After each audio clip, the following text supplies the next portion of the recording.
మరి కూటమి ప్రభుత్వం పరిపాలన ఎలా ఉంది ఆంధ్రప్రదేశ్లో? కూటమి ప్రభుత్వం బ్రహ్మాండంగా ఉంది.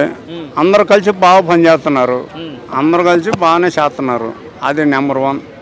సో మరి జగన్ గారు ఉన్నప్పుడు ఇప్పుడు కూటమి ఉన్నప్పుడు ఏం చేంజెస్? నువ్వు అసలు జగన్ గురించి నాకు అది చెప్పాక, ఆ జగన్తో నాకు సంబంధం లేదు. ఆయన అసలు ఎందుకు పనికిరాడు. ఆయన పులివెందులకు ఎక్కువ, కడపకు తక్కువ. ఆయన మాట్లాడితే మేమట మాట్లాడతాం. మా పవన్ కళ్యాణ్ తోడు గాను ఎవరిని పోల్చ బాగున్నాయి. మేము పవన్ కళ్యాణ్ మనుషులు, మేము రూపాయి అడగం. ఇప్పుడు ఎలక్షన్ పలానా చోట ఓటు వేయాలంటే అందరం మేము కారు వేసుకొని వెళ్ళిపోతాం. అందరం ఓటేసి మెలకుండా వస్తాం వెనక్కి. మరి మొన్న గోశాలలో ఒక ఇన్సిడెంట్ జరిగింది కదా, అడుగు అడుగు. మన గవర్నమెంట్ తప్పు అని చెప్పి మరి కిరణాకర్ గారు ఉన్నారు కదా, ఆయన రమ్మని ఆయన 2 సార్లు అయాం చేసిండు. ఆయన టైంలో ఎన్ని చచ్చిపోయినాయో ఒకసారి లెక్కలు తెద్దాం, కూకుందాం. మీ మీడియా మొత్తం రాండి, ఆయన టైంలో ఎన్ని చచ్చిపోయి. ఇప్పుడు వయసు అయిపోయినా చచ్చిపోయినా ఉంటాయి, వయసులో కొన్ని ఆరోగ్యం సరిగా లేక చచ్చిపోయినా ఉంటాయి. దానికి మీరు ఏంది రోడ్డు ఎక్కే మీరేమో పెద్దలా ఏంది? రాండి లెక్కలు తెద్దాం. మీ టైంలో ఏం చచ్చిపోయినాయి? అప్పుడు ఎవడు అడగలేదా? మరి జగన్ గారు ఉన్నప్పుడు చాలా వరకు మరి ఆ జగన్ పేరు ఎత్తబారు వాడు, అమ్మ సోది నా కొడుకు వాడు. అసలు ఆ జగన్ అంటేనే నాకు ఒళ్ళు మంట. అంటే జగన్ గారు ఉన్నప్పుడు ఏం డెవలప్మెంట్ జరగలేదు.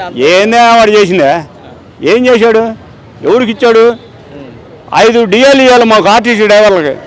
5 డిఎల్ తీసి తెంగి మొత్తం కలిసి 750 రూపాయలు తెంగి 1750 కలిపి మీకు జీతాలు కలిపానని చెప్పినాడు. రమ్మని ఇప్పుడు ఎవడైనా సరే నేను మాట్లాడతా, వేసి ఆన్లైన్ కూకుంటా. మరి పవన్ కళ్యాణ్ గారి హయాంలో పవన్ కళ్యాణ్ అనమాక, పవన్ కళ్యాణ్ ఏమన్నా అంటే మటుకు అడుగుతున్నా. పవన్ ఇదే దేవుడు, పవన్ కళ్యాణ్ గారు దేవుడు, నాకు దేవుడు. నాకేమి అయిపోయినా బాధలేదు. నేను వచ్చేసి ఆంధ్రం ఆయన యాడ నుంచోబెట్టి, ఆయన చెప్పు నుంచోబెట్టిన ఆయనకే ఓటేసి వెళ్తా. కానీ నేను ఇంకో దానికి ఓటేయను. అంటే నెక్స్ట్ ఎలక్షన్ లో పవన్ కళ్యాణ్ గారు సీఎం అయ్యే ఛాన్సెస్ అని మీరు ఆలోచించుకుంటున్నారా? అని మీ ఇష్టమా? మీరు అతి తెలివితేటలు చాలా ఉంటాయి మీ దగ్గర.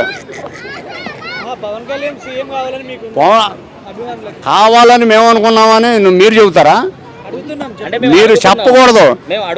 అరే మీరు స్పెషల్ వేయటమే కానీ మీరు అడగకూడదు. వాళ్ళు మీకెందుకు? అసలు మేము ఎవరిని చేయాలో మాకు తెలుసు, ఎప్పుడవుతాడో మాకు తెలుసు. నెక్స్ట్ సీఎం ఎవరు అనుకుంటున్నారు? మళ్ళా చంద్రబాబు అని చెప్పాం కదా మేము. చంద్రబాబు నాయుడు గారు వస్తారు. మళ్ళీ పవన్ కళ్యాణ్ గారు మళ్ళా డిప్యూటీ సీఎంఏ ఉంటాడు. నీకేంది బాధ ఏంది? నీ లోకేష్ ఆడ అంటులు తోకుంటాడా ఏం చేస్తాడు వాడు చూసుకుంటాడు. మీరు తొందరపడి మీరు ఇష్టం వచ్చినట్టు మాట్లాడబానమ్మా. అందుకే మీతోటి అంటే ఇంటర్వ్యూ అంటే నాకు భయం. ఫైనల్ గా ఏం చెప్తారు? కూటమి ప్రభుత్వం పాలన ఎలా ఉందంటారు? బ్రహ్మాండంగా ఉంది.